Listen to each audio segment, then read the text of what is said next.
On this one, we're using the plain, like I said, plain chocolate wafers, a little bit lower in calories. Usually if you were making a chocolate truffle cheesecake, I would use Oreos or some, what are the Food City brand Dunksters, and gives you a little bit more of that creamy, the little white stuff in there. But we're going to use the plain chocolate wafers, which I've already kind of chopped up here, put through the food processor. Our crumbs with a tablespoon of brown sugar, just to give it a little bit of added richness, and a tablespoon of canola oil, which is different than the butter.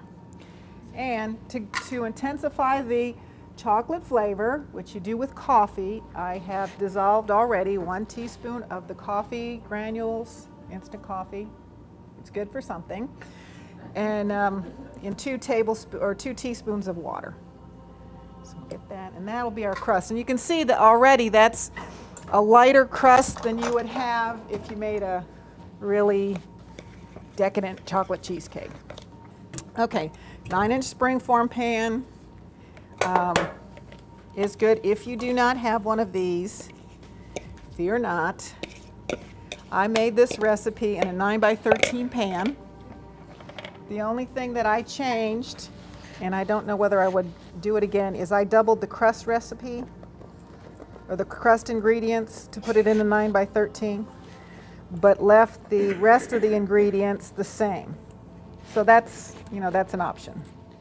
Because at that point, even if you left the crust the same, the sizes would be a little bit less. You'd get more servings out of the 9x13 than you would out of the Springform pan. We've got our oven on.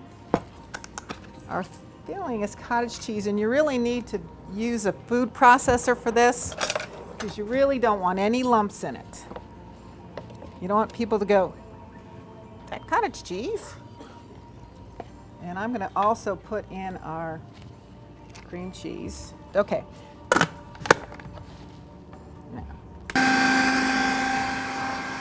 I'll stand over here so maybe you can still talk. So you want to do that, process it as much as you can because you don't want any lumps. So and all that's in there is the cream cheese and the cottage cheese. We want to make it smooth. We're going to put it in the mixer unless you have a bigger bowl for your food processor. Okay. So now we've got this looking pretty smooth. It will still smooth out a little bit. All right, all we've got in here again is the cottage cheese and the cream cheese. Okay, now when you make a traditional cheesecake, you're going to put, start with your cream cheese and kind of cream that. And we're going to add some sugar to this, some white sugar and some brown sugar. Brown chip sugar giving it more of a rich flavor.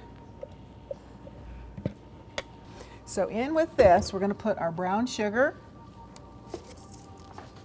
our regular sugar, our cornstarch, our chocolate, not chocolate, coffee. I'm not going to do the chocolate yet. And a little bit of vanilla, and our cocoa. All right. Mix that up. Now we're going to use 2 eggs. No, 1 egg and 2 egg whites.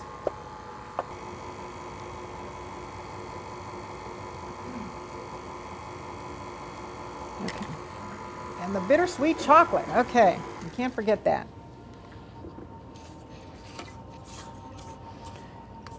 Okay, mix that up. And our egg, 2 egg whites, and our egg. I'm covered with chocolate here.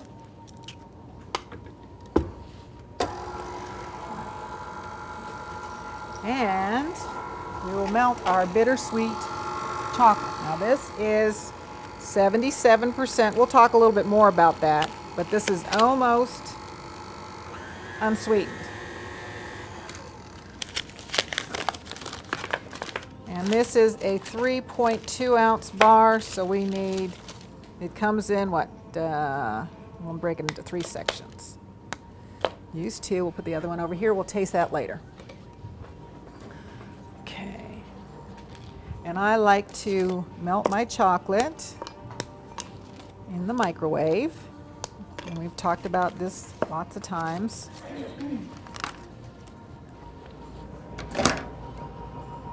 We want to make sure that we don't melt it too much. Let's try 45. So as you can see, it's the same form it is. But we're going to stir it. It needs a little bit more. Okay.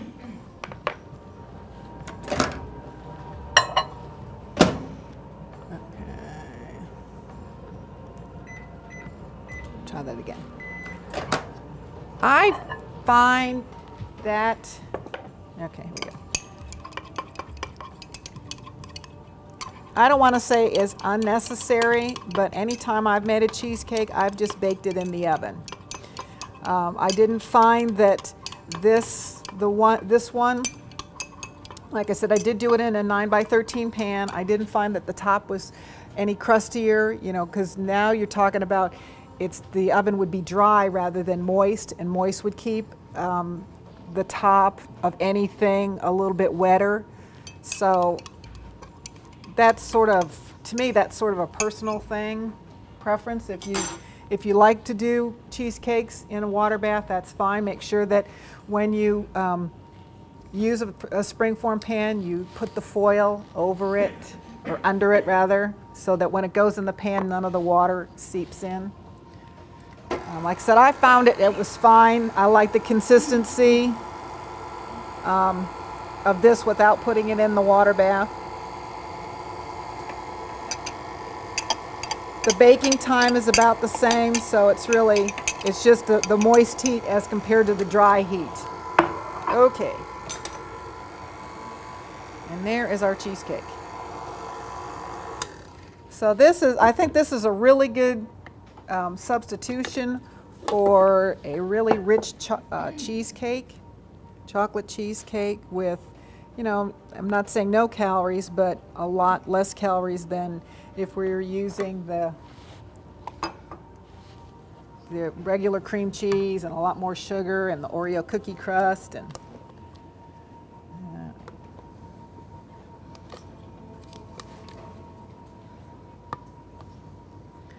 cheesecakes are fun.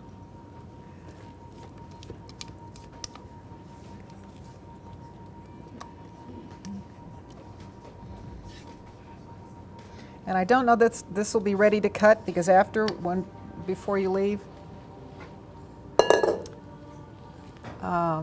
because when we bake this, and we'll have to see how it comes out. You want to bake it till it just it still jiggles a little bit, especially in the center.